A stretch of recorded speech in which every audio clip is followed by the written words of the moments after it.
Okay, everybody, let's get started. Please wrap up your conversations. So, quick housekeeping reminder. For email, some of you have asked me about the APA assignment. Now, some of the questions were of a more personal nature, but if the question pertains to everyone, put it on course questions, just so I can answer it for everyone. And one thing I will say about the APA assignment, just to everyone while we're here, so I finished my bachelor's degree in 2018, back in the Pleistocene age, and the APA 7th edition came out in 2019. So some people told me there were some minor changes. I'll look into that for Psych 105 and update it, but for the assignment, just follow the template. And that's what I'll be marking from. So for future classes, you can check. There might be some minor tweaks, like someone said titles are bolded in the 7th or something. So I'll look into that for 105 when I teach next. But to make things simple, just follow the template. Okay, and I'm in a good mood today because I got called by a scammer. And nothing makes me more happy than getting mad at scammers. It's my favorite thing to do. I don't know, do any of you watch like scam baiters online? Some of them are excellent. Like Kit Boga, one of the heroes of our day. He gets scammers on. Now, I've tried. The longest I've able to keep a scammer on the line before telling them to go F themselves or whatever is 10 minutes. But Kit Boga had one for 10 hours. And if you want to be, it's pure joy to watch. So, anyways, that's one of my favorite things. So I'm in a good mood today. One thing I wanted to correct from what I said last time, I sometimes listen to the lectures to see if I misled any of you. I said that there are axons going from the rods and cones to the optic nerve, and please wrap up your conversations, even if you're special. So I said that axons go from the rods and cones to the optic nerve, and that's not true. It actually goes rods and cones, then bipolar cells, and then ganglion cells. Don't worry about that for the test. This may come up if you take a neuroscience course in the future. The book has a brief discussion of this, but just focus on the rods and cones. And the main thing that you should remember that I actually forgot to say, the rods and cones are the transduction part of vision. You'll remember that I said transduction is very important for sensation and perception because it's always the first step. It's when cells transform signals from the environment into neural signals. This has to occur for sensation to occur. So in the case of vision, rods and cones are sensitive to light. So when light hits them, they then send a neural signal. And there will be similar features for the other senses. So I'm going to quickly wrap up vision, and then we'll move on to hearing. I'm hopeful that we can finish Chapter 5 today, but as always, if we wind up falling behind, we'll just take up some of exam review day to finish. So we finished just before the section on feature detectors. So remember that this is how vision gets to the brain. So it starts in the eyes, it then goes down the optic nerve to the thalamus, and then the thalamus redirects it to the occipital cortex. And it's always the opposite, right? Stuff on this half goes to the left, and this half goes to the right. In the occipital lobe, and actually in some of the other lobes, there are various feature detectors. This is a good term to know. Feature detectors are neurons or groups of neurons that are designed to detect different elements in the visual field. So there are feature detectors for color that are designed to detect color. There are feature detectors for horizontal lines, for vertical lines, for all sorts of stuff. A lot of the work, the early work on feature detectors was done by David Hubel and Torsten Wiesel at Harvard. It won them Nobel Prizes. I believe they did it on lines, on kind of different sets of neurons that are designed to detect different orientations of lines. There are even feature detectors for motion, for detecting that things are moving. You don't need to know this, but the visual cortex has names like V1, V2, and so on. V1 is the primary visual cortex, and then the other Vs are devoted to other things. V5 seems to be for motion. And we know this. Does anyone want to guess how we know this? How do we usually find out what a different part of the brain does? Someone gets hurt, someone gets damaged. And so some people with V5 damage have what's called motion blindness. They cannot see motion. The world is like a comic book in some extreme versions of it. It's pretty rare, but a pretty, I don't want to say funny condition. That makes me sound like a bad person. But it's very easy to scare these people. Just walk up to them. Oh, you're here now. If they were to pour a cup of coffee, it's like a third full, 2/3 full, full. So at least in extreme cases. As the book says, the occipital cortex processes these things in parallel, right? Parallel processing. It's not all one thing after another. There may be one stream of information that's processing color, another stream that's processing shape, and so on. And then eventually it gets to regions that are called visual association cortex. As you may remember, there are parts of the temporal and parietal lobe for this. Right? The occipital lobe gets help from those lobes with vision. So one example of visual association cortex would be face detection, right? Because it's associating the incoming information with things that you already know. So if my mother was to walk in, I'd look at her face and go, oh, it's my mother's face. And that's very complex processing.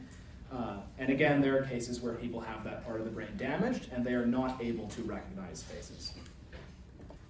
This leads to funny stories on dates because they'll, be with someone, go to the washroom, come back, go to the wrong table.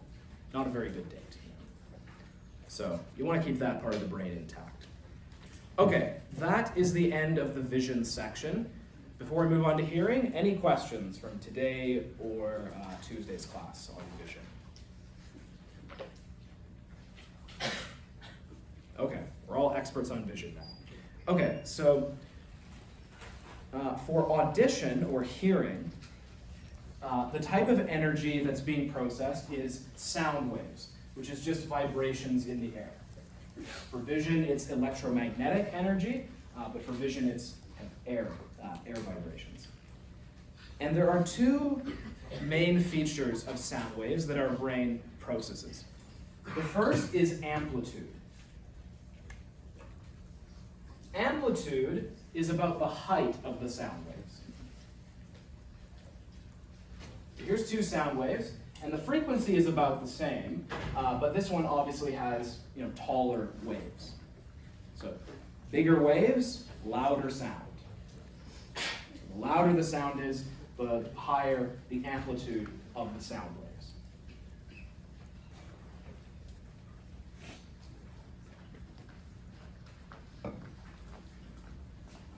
The other main feature of sound waves is frequency. And frequency has to do with number of waves per second. So this would be a high frequency sound, and this would be a low frequency sound, even though the amplitude is about the same. And this corresponds to pitch.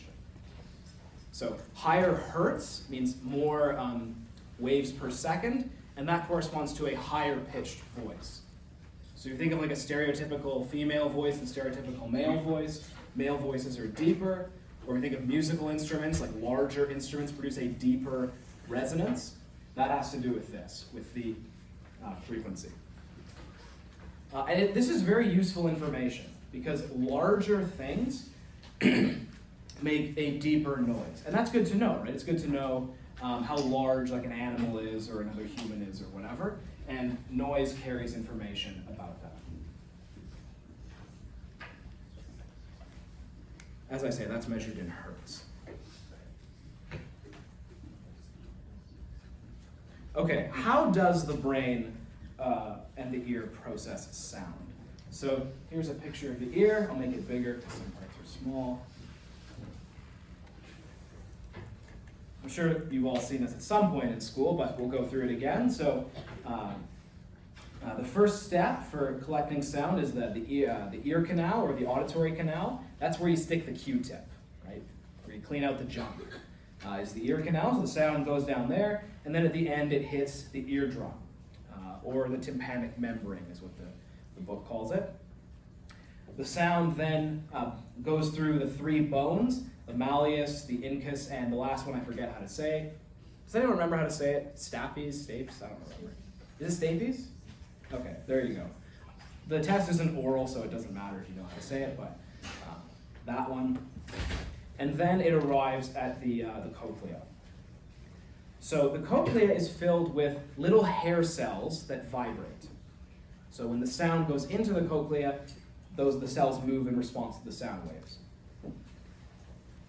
The hair cells are what do the transduction. So they're kind of like the rods and cones for vision. They're analogous. So whenever the hair cell moves, signal, signal, signal.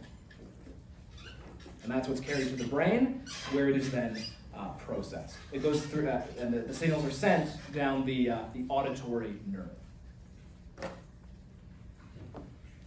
To say a bit more about this, I have another video from Professor Dave, and there's no connection. I didn't pick him just because he has the same name. I actually originally discovered Professor Dave because he did very funny flat earth debunks.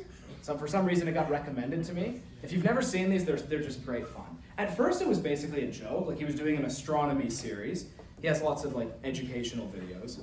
And it was mostly a joke. He was explaining why we know the flat earth model is wrong, just to kind of explain how science works and how models work and how predictions work. But all the internet flat earthers descended onto the YouTube comments and made him very angry. So he did a series of really harsh debunk videos of all of them. So that's great fun. But we won't watch any of that. So I'm going to show another video of him saying a bit about how the ear gets information in the brain. Don't worry about any of the terms that aren't in the key terms list. He adds a bit extra, but it's cool to kind of see how the information is carried to the brain.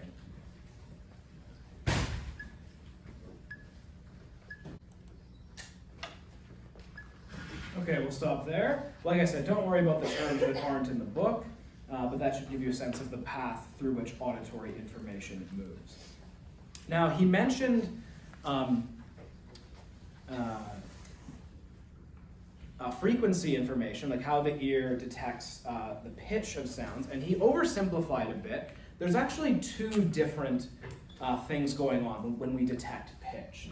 Two different theories that both explain some of our detection capacities. And those two are frequency theory and place theory. So again, both of these are about how we detect pitch. Oh, I should say, for how loud a sound is, there it's pretty simple. It's just louder sound, more hair cells vibrate. All right, pretty simple. But for pitch, so is the sound wave like this or like this, these two are what's going on. So for frequency theory, this is the more intuitive one. This one just says, if it's higher frequency, the hair cells vibrate more times, right? Which makes sense, right? There's more waves hitting it. And that seems to be true for distinguishing low pitches. So the difference between 20 hertz and 50 hertz. 50 hertz will make them vibrate faster. But for sounds over 1,000 hertz, the hair cells can't vibrate fast enough to detect the differences. So for that, place theory seems to be right. Where place theory means different regions of the cochlea vibrate in response to that. So one region will respond to 1,000 hertz, one to 1,500 hertz, and so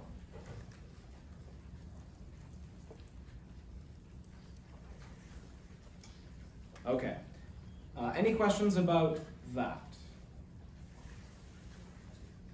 So we're going to do another demonstration. Now last time the demonstration didn't totally work because there was one success and one fail. Well, in a way success is a fail in this case. Now the person whose job it was to watch the person's eyes came up and told me after that the person's eyes saccaded over. Because for a moment I was like, oh, is the textbook wrong? I don't know. I mean, because vision isn't my area of expertise, but it turns out science is safe after all. And that there are indeed very few cones in the periphery. Hopefully this time the demonstration works. Does anyone want to? Sure. Now in this case, it doesn't matter what your eyes do, that won't make any difference. This is related to what the book says, which is sound localization. We're not as good at bats at this, so bats can get very precise location information from hearing, right? Because they have very good hearing. We don't have that good, but we can at least tell left and right. And the way the brain figures this out is pretty simple. If the sound arrives at one ear sooner, and if it is louder in that ear, your brain infers, okay, it's over there, right? Pretty simple.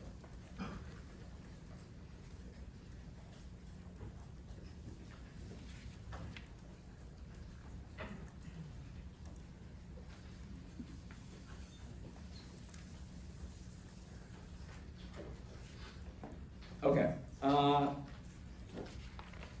Last thing about hearing. So the other senses have less time devoted to them than vision because of what I said last class, namely that vision is what we rely on the most.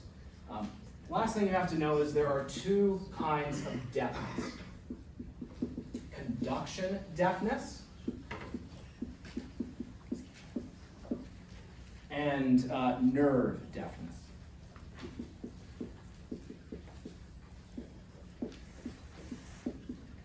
And the difference here is conduction deafness occurs from damage to any of the things before the cochlea. So the eardrum, the bones, kind of those things. If those get damaged and you can't hear as a result, that's conduction deafness. This is the kind of deafness that hearing aids are designed to alleviate. If the hair cells in the cochlea or the auditory nerve are damaged, then that's nerve deafness. That is much harder to deal with. There is some new work on cochlear implants.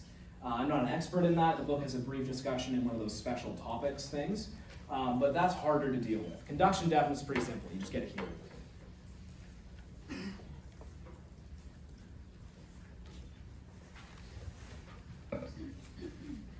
And that's all I have to say about hearing. Any last questions? Yep. Yep, it's when anything before the cochlea is damaged. So the eardrum or the three bones. Yeah. Yep. Yes, I'm going to say know how to label the ear and the eye. At least the things I have in the key terms, know where they are and what they do. So I haven't included everything. Like I didn't include the organ of Corti or the ganglion cells or whatever. But if it's in the key terms, know the location and the function. Yeah. I never took grade 12 biology, so. Neither did I. So the cochlea, it has little cells that vibrate. So it's not the cochlea itself like vibrating. It has things that. It has little hair cells inside that vibrate. Exactly. Okay, thank you. And whenever a hair cell vibrates, it sends a signal. Thank you. Okay. Any other questions?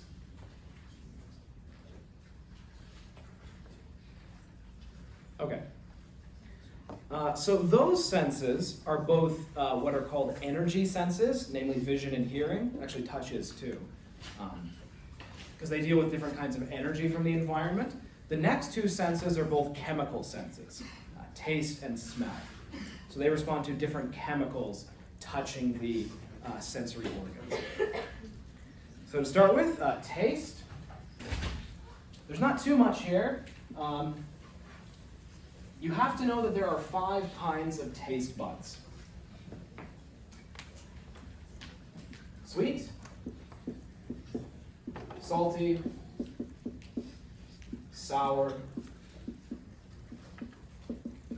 bitter, and the last one's the weird one, umami. Or savory, you could say. But you should know the term. So that's kind of like a meaty taste. So sweet is designed to detect sugar, which is high energy, which was adaptive for our ancestors to prefer. Salt includes sodium, which is important for brain functions. We have, again, a kind of instinctive preference for that as well. Sour and bitter are basically for detecting poison. How many of you like sour candy? Monsters. So I've never liked sour candy, and I could never understood why anyone did. You're all just evolutionarily defective as far as I'm concerned. Because the whole point of it is your brain's telling you, don't eat this. This is bad. I was once in kind of a high school type event where we had some dumb game. We had to like swallow a bunch of warheads, like 5 people, like in front of the audience. And look, I wanted to win, so I went for it. But someone leaned over the table with a tablecloth and puked. They can't prove it was me, but if it was me, that proves that my brain is working properly. My body's like, hey dude, like, we told you not to eat this. So anyways, so that's those two. And then umami or savory, obviously, is for getting you to eat meat, which is important for getting protein. Yes, sir? Sorry? I don't remember. Probably not. I'm gonna say. It was a long time ago. Okay, so for umami or savory, like I say, it's for eating meat. And this leads to a very difficult issue for me, because I did my master's in philosophy and specialized in ethics. And I think the vegetarians are right when it comes to ethics. Like, they're just right. But nutritionally, I've always been pretty skeptical, because we are quite clearly designed to eat meat. We have an instinctive preference for it, and it's, that's important for getting us protein. So that's the dilemma I'm at with that issue. And that, I think, is all I have to say about taste. So move on to, oh, and also, a synonym for, oh, yeah. Could you explain, like, spice? Spice actually burns your tongue and makes it, like, hotter. There's not, like, a specific spicy taste bud detector. I'm, like, 90% sure it's just literally just a chemical reaction that causes heat.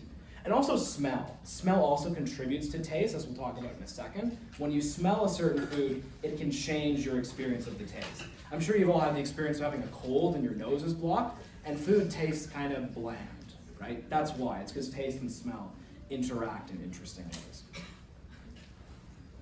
So what I was going to add, though, that there's a synonym for smell, which is gustation, or gustatory. The key terms mentions that. Just make sure you know that those are synonyms.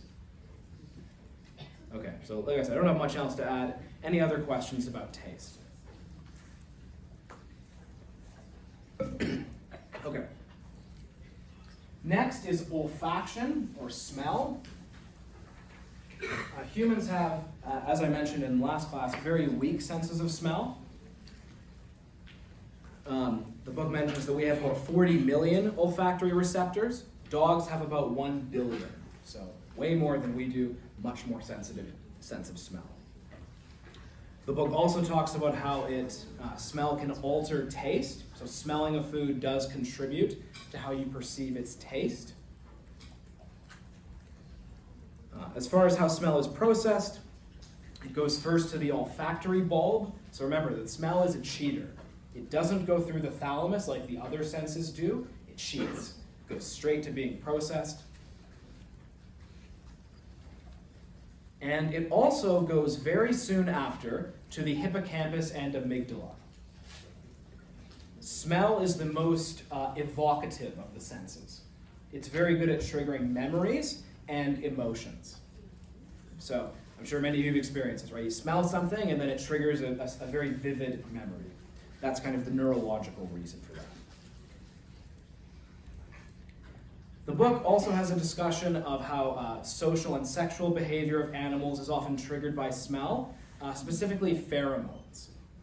Right? So, how many of you have heard of pheromones from like biology class? So, yeah, so pheromones, and now I forget how it's spelled.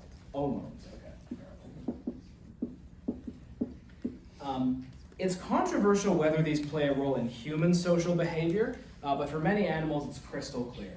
And look, in general, the sensation and perception chapter is kind of dry, just smell, taste, whatever. So I'll make this more interesting. There's a video about the role that pheromones play in giraffe behavior. This is one of the greatest videos ever made. So we'll watch that, and then we'll come back and talk about a possible role this may have in human behavior.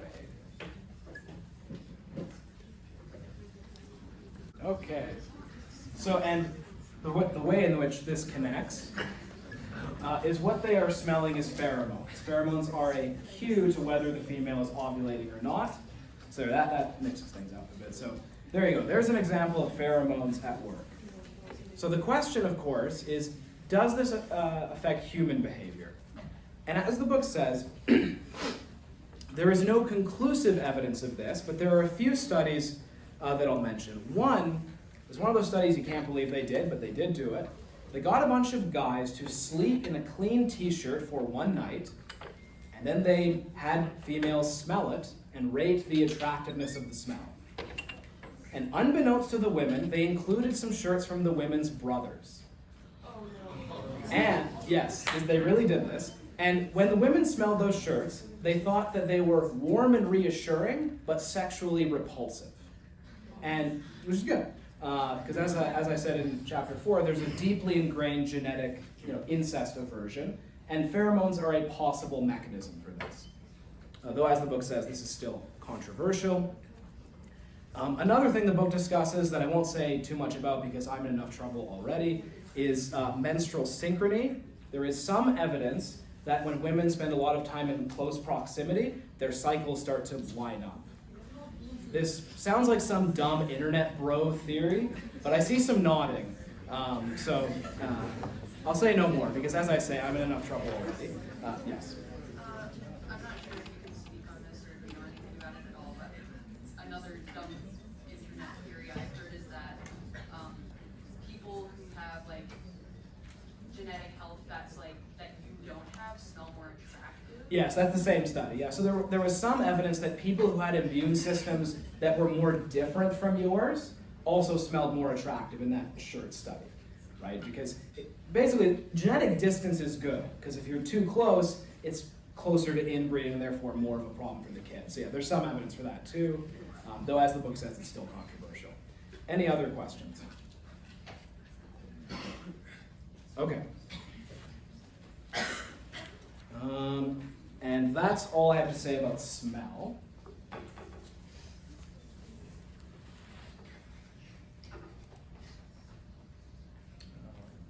Okay. So next is the skin and body senses. So the main, of course, being touch.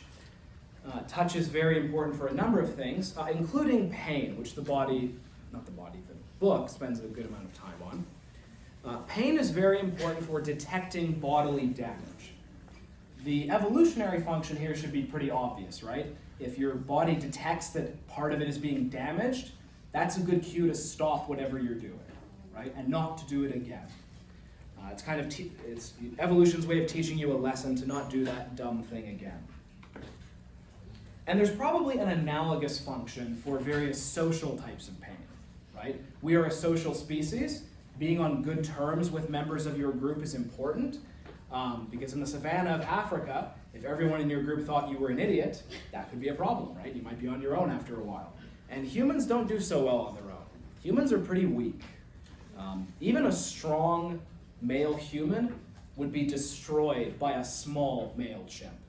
Other animals are much stronger per pound than we are, so you gotta be on good terms with your social group, or you might not get to pass your genes on because you might be lunch. So that's the function of pain, both physical and emotional, is to get you to not do certain things that are deleterious. The book also has a discussion of gait control theory. The term gait here is kind of a metaphor. The idea is that the spine has gates, quote, that let in or don't let in certain signals. If it's overwhelmed with too much, it has to close some gates and let the high priority messages come up. But the more signals that are coming in, the less it kind of lets in. This is why we have the habit of like rubbing something when it hurts. It's overwhelming that area with more messages, so less of the pain gates can be opened. Again, this also sounds like a dumb internet bro theory, but punching yourself in the leg really does make other pain hurt less because there's fewer pain gates open. That's gait control theory. And endorphins act on the gates in scare quotes. Endorphins are kind of the body's internal painkillers. I didn't know this, but the book mentions that the etymology of the term is endogenous means internally produced, and then erphins comes from morphine. So it's basically like internally generated morphine, which is not exactly what it is, but that's apparently where the term comes from. And I don't have much else to add to that either.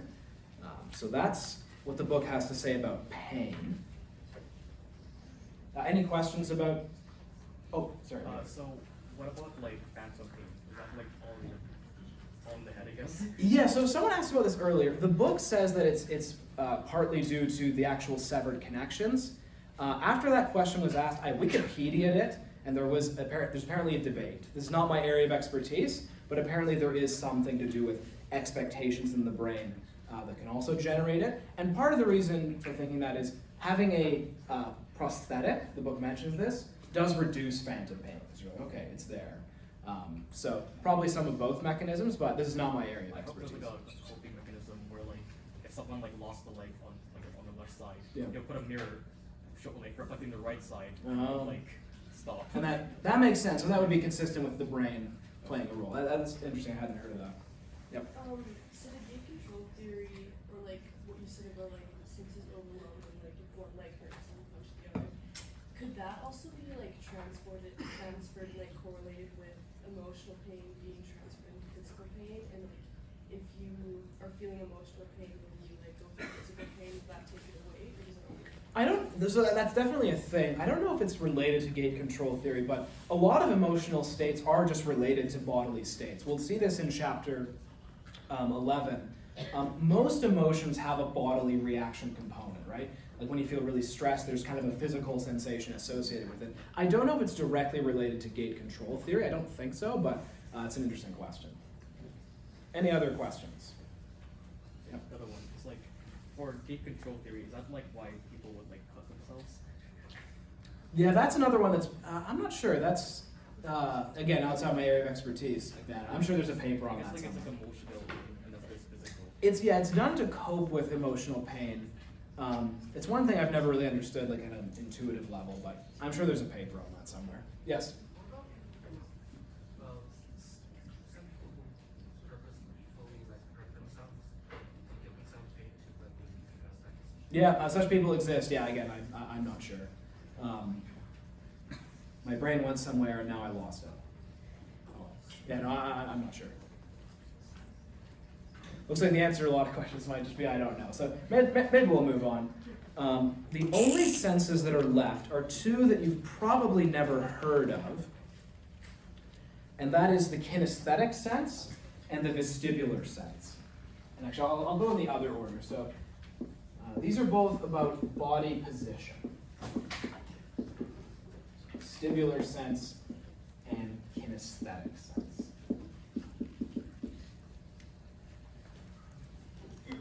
So the vestibular sense is for the body's overall orientation in space.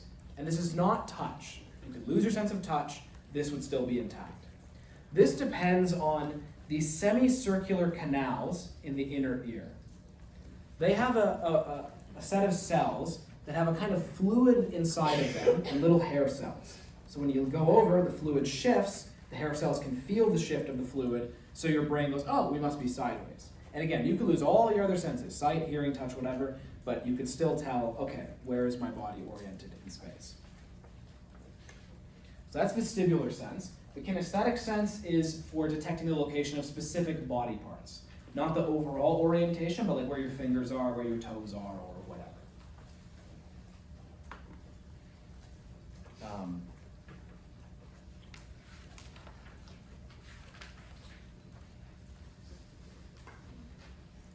Okay, that is the end of the sensation section. So we will now move on to perception.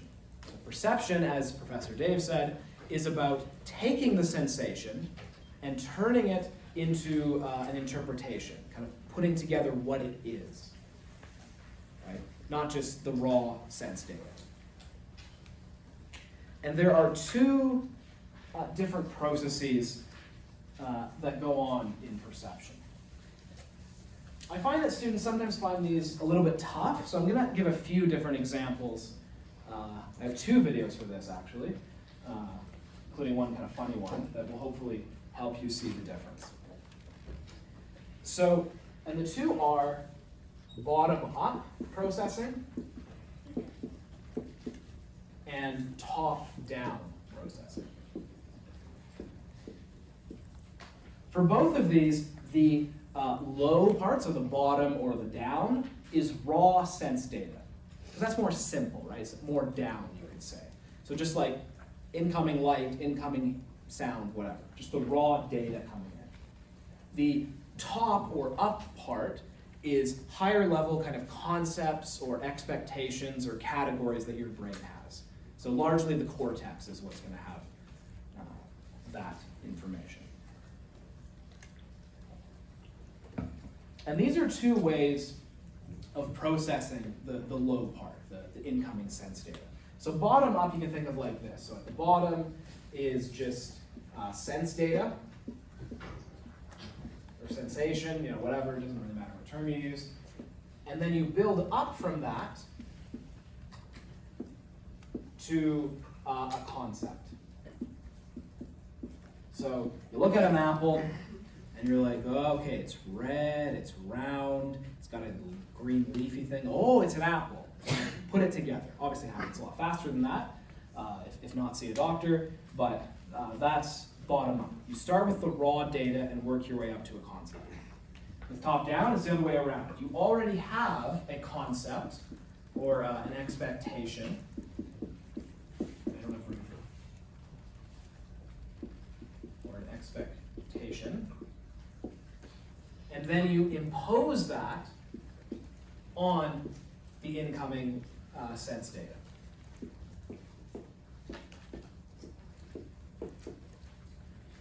So to see the difference between these, we're going to have another video, and we're going to watch it twice. The first time, so what this is, it's just some random song played backwards, and it's complete gibberish. But you can kind of sometimes hear some words from it. Some people got really angry about this, and I forget when, some period, a bunch of people were like, oh, they're putting hidden messages in it. But that's not what's going on.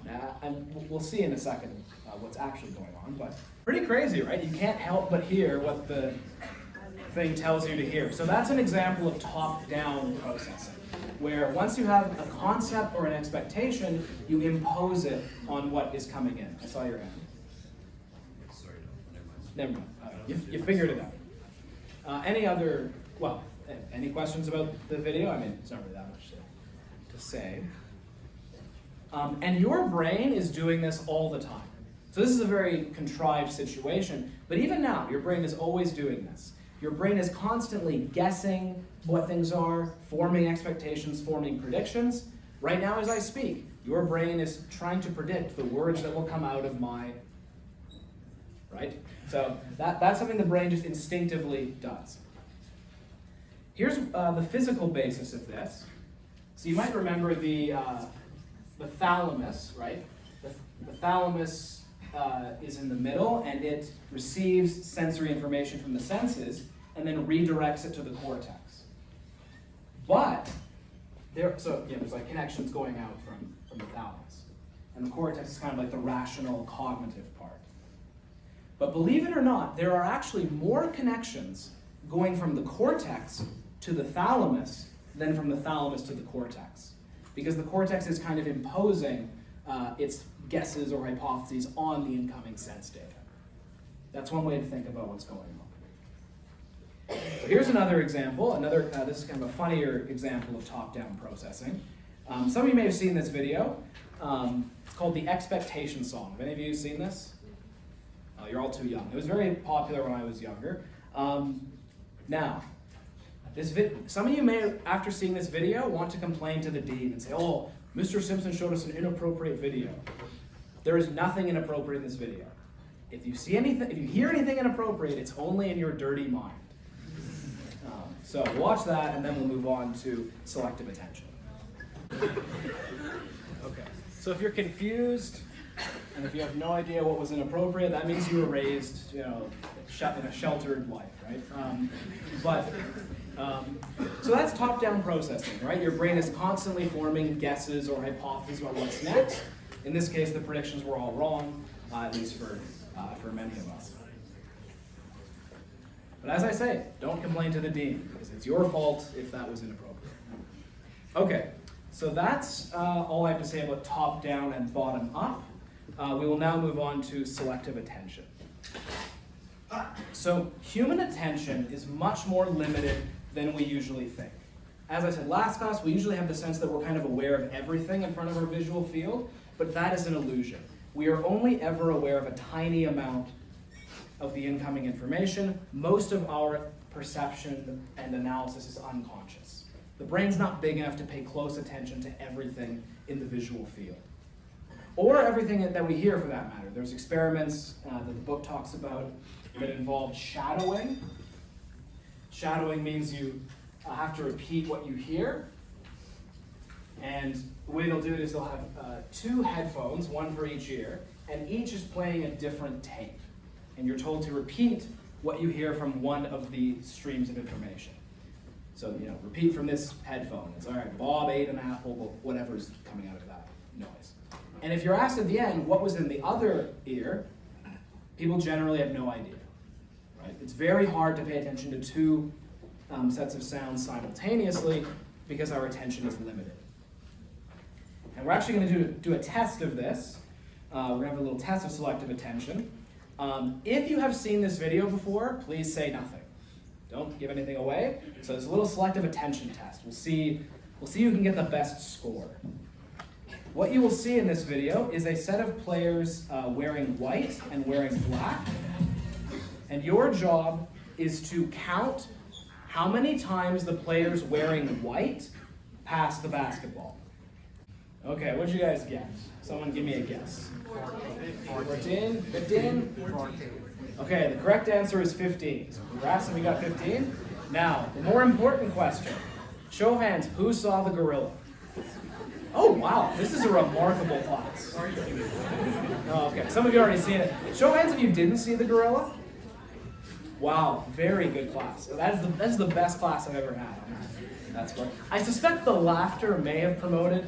Now, for the dozen or so of you who didn't see the gorilla, I will rewind this, and I promise there is no trickery. When I showed this to my brother, he was like, "No way, man, you edited it," or something like that. I don't know how, and B, I wouldn't want to. Okay, so as I say, this is a very unusual class. I forget the exact number. I think typically around half of people see the gorilla and half don't. So this didn't have quite as much impact as I was hoping, but for a dozen or so of you, you will now take selective attention very seriously. Okay, so that's an example of what the book calls inattentional blindness, where when you're focusing on one thing, it's very easy to ignore other information. Unless people in the audience laugh, then it will. Okay, so that's all I have to say about that.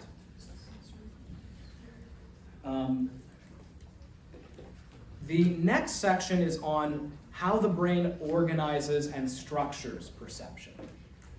So it's easy to get the sense that perception is sort of easy and obvious. Like, yeah, you just look, and the brain just goes, yeah, that's a purple chair, or whatever. But in fact, the brain has to do a lot of work to put together the information.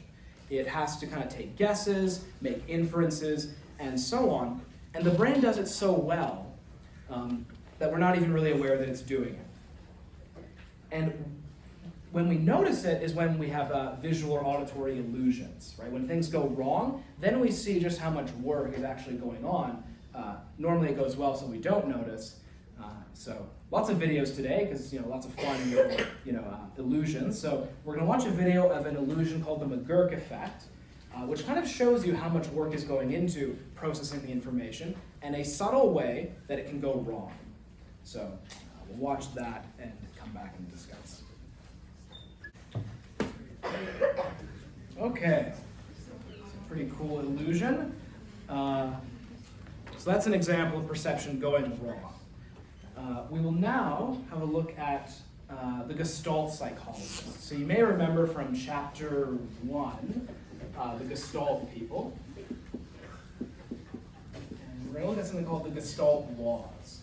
So the Gestalt psychologists study the ways in which we like to group things together, right? The ways in which we kind of organize the incoming sensory information. And there are 4 Gestalt laws that you should know. The first is similarity. And these are all pretty intuitive to remember. So similarity just says that objects that have some feature in common, we group together. Right, so in this case, you see 3 groups of things, right? Because there's 6 dots, but 3 sets of 2 have the same color, so you automatically group those together. All right, pretty simple. The next one is, make sure I get the order right here. Proximity.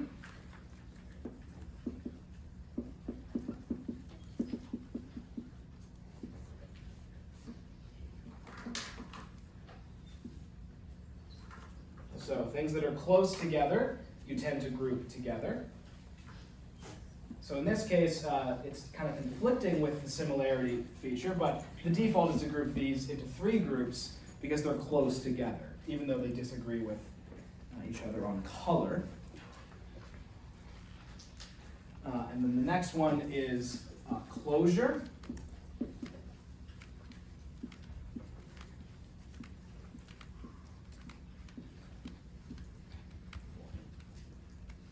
So none of you are thinking, wow, he drew 11 line segments. You think, oh, it's a triangle, right? We like to group things together into closed images. So the default is to go, it's a triangle. Not a very well drawn one, but a triangle. And then the last one is continuity.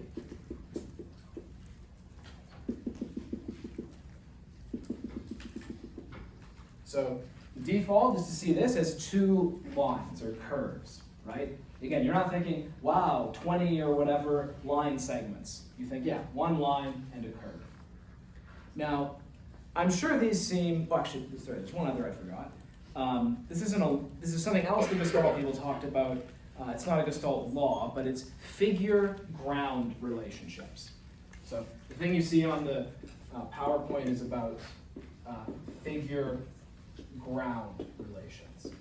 So the question that your brain kind of has to answer is, what in the visual field is an object, and what is the background? So in this case, you have a choice. If the white is the figure and the black is the background, then it's a goblet or a vase. If the black is the figure or the object and the white is the background, then it's 2 dudes looking at each other. So brain has to kind of make a choice. What's the background and what's the figure or the object? Now, I'm sure all of these seem kind of obvious, right? Well, of course, things that are close together you group together. Or, of course, that's like a line. But things like this, and some other things we'll talk about later that probably seem pretty obvious, are actually very hard to process. And one way we know this is AI. It has taken a long time to make AI good at recognizing faces and putting things together and so on. When I took my first psychology class back in 2014, and I guess this would have been intro psych part 2, so 2015, it was taken for granted that AI could not recognize faces like humans can. Not that long ago, and there was not for lack of trying. For decades, AI people and computer programmers had tried to design cameras and videos that could recognize faces as well as humans can. And at the time I took intro psych, it was a profound failure. It was really not even close. Now with deep learning networks and other types of AI, now it's quite good. Spooky good. Recently I was looking at my phone, and you guys know how it can like group faces together, right? It can tell what's you and what's your brother or whatever. It could tell that a photo of me when I was 8 was me. It was like, is this you? I was like, so anyway, so it's gotten really scary good now. But that's only recently. It required very advanced kind of programming to get AI to that point. So things that may seem obvious to you because you're so used to being able to see, in fact require very complex processing. And the next thing we'll talk about is another example of this. But before I move on to that, any questions about the Gestalt laws? Okay.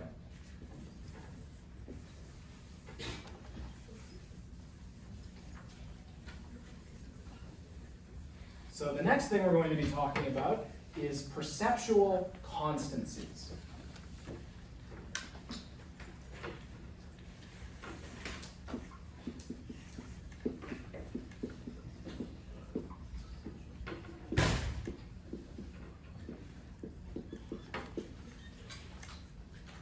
And here's the basic idea that unites them all together. So there's three we'll be talking about, but the basic idea with each of them is that objects stay the same even if they appear different. Even if something looks different, it's still the same thing.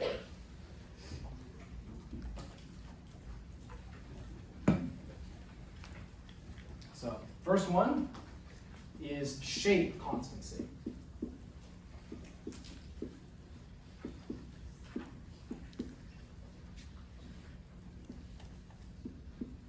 So take this marker.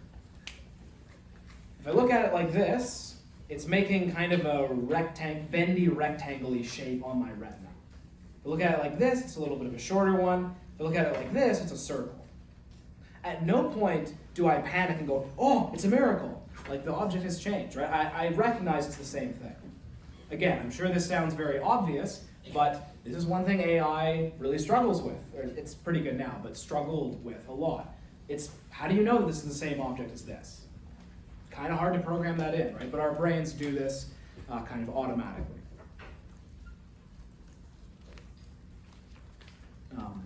I think I mentioned before, that's a very important trait for a scientist to have, right? To be puzzled by things that seem obvious, right? Like Newton did when the apple fell from the tree, right? Why does the apple fall down? Seems like a dumb question, but actually, asking that seemingly dumb question led to a lot of progress. The next one is brightness constancy.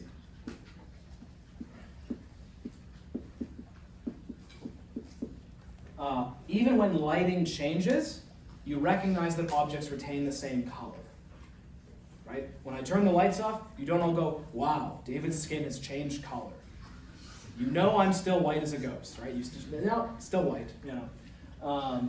So that's what this is. Even when lighting changes, we recognize it stays the same. And the way that we do this basically is if it's dark or shadowy around something, we go, well, it's brighter than it looks.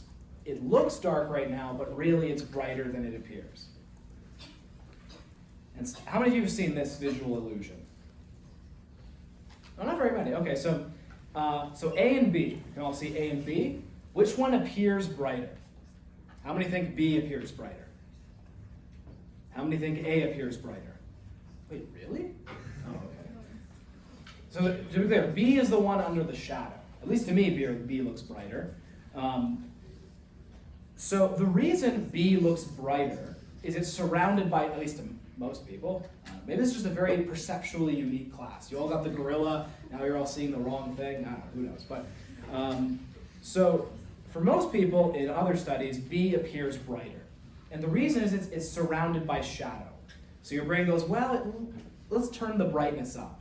It's brighter than it appears. That's brightness constancy. And then the last one is size constancy. And the idea here is you recognize that objects are the same size even if they are far away. The people in the front of the classroom are taking up a larger space on my retina than the people in the back. I do not infer from that that the people in the back are dwarves, right? I just go, no, well, they're further away, so they appear smaller. Oh, I see a hand. Yes, sir. Where's the A? The A? Oh, okay. If you can't see it, actually, I'll make it bigger. Okay, is that clear? Okay, so yeah, so now with a better view, how many think B looks brighter? Okay, good, more than the first time. Okay, so anyways, that's how that works. What was I saying? Yes, so size constancy. So I do not infer that the people in the back are smaller. And again, this sounds obvious, but you know, if you program a very simple AI, it's going to go, well, small on the screen, smaller object, right? That's kind of the natural thing to conclude. You can get some really interesting visual illusions from this, though. So in the first image, it's clear that the guy is a normal-sized fella, but he's just further away. So your brain goes, okay, there's some cues that he's further away, so even though he appears smaller on the screen, he's actually a normal size. I assure you, these dudes, it's the same dude, they take up the same size on the screen in both pictures. It's just that in this one, there's no cues that he's far away, so it looks like he's really small. That's what's going on there. So that's kind of taking advantage of how size constancy works. Okay, any questions about perceptual constancies? Okay, we have 10 minutes left. That should be just enough to finish. So, and if not, we'll be pretty close. So the next section is on depth perception. So humans see in 3 dimensions, right? So width, height, and depth. Width and height are easy. The retina gets a 2-dimensional image. Very easy to tell, where objects are in these 2 dimensions. Depth, the brain has to do some work. We don't have any detectors in the retina for that, so we have to kind of guess. And there are 2 categories of cues to depth. Binocular cues and monocular cues.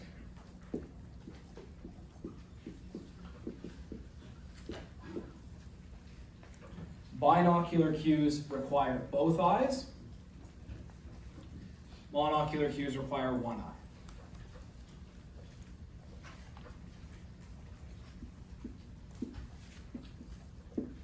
That's a bad ending. Convergent ants.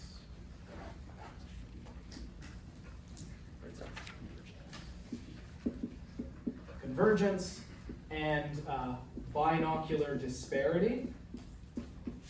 The second one's more important, are the 2 binocular cues.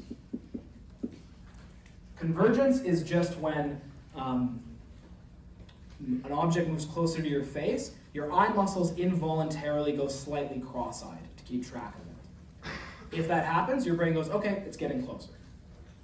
That's convergence. Binocular disparity is about how different the 2 images from each eye are. So if you hold your finger in front of your face and maybe cover your neighbor's head in front of you or whatever, and close one eye and then close the other eye, your finger will move very slightly because each eye has a slightly different angle on the eye.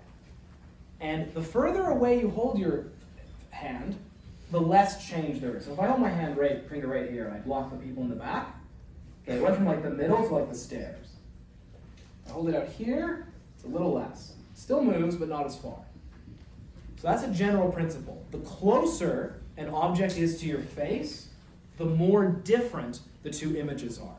Which makes sense, right? Because something right here, one eye is looking at it like this, one's looking at it like this.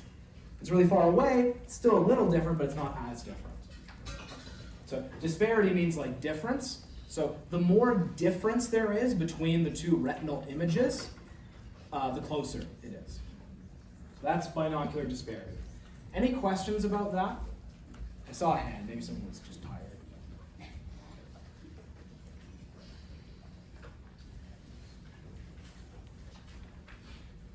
Okay, so those are both very important, but obviously if you color one eye, your depth perception does go down, but you can still tell the world's 3D. So obviously there's more going on than just those, so that's where the monocular cues come in. One simple one is linear perspective.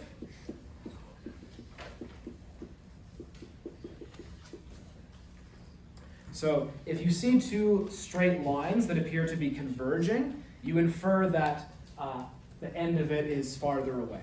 So in this case, it's obvious because it's like a train track, but even if it's just 2 lines, just going like this, you kind of can't help but think, okay, well, the end is farther away. An even simpler one is interposition.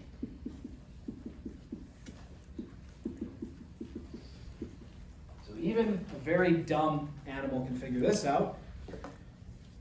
Right now, you can tell this hand is closer to you than this one because part of this hand arm is blocked.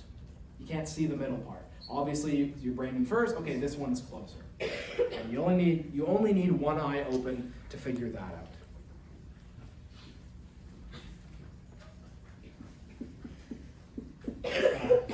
temperature and clarity, these kind of go together. The closer something is, the more detail you can see. So if an image is getting kind of fuzzy, you infer that it's farther away. Good artists take advantage of this. They'll paint parts more fuzzy if they want it to look like it's a mountain far away.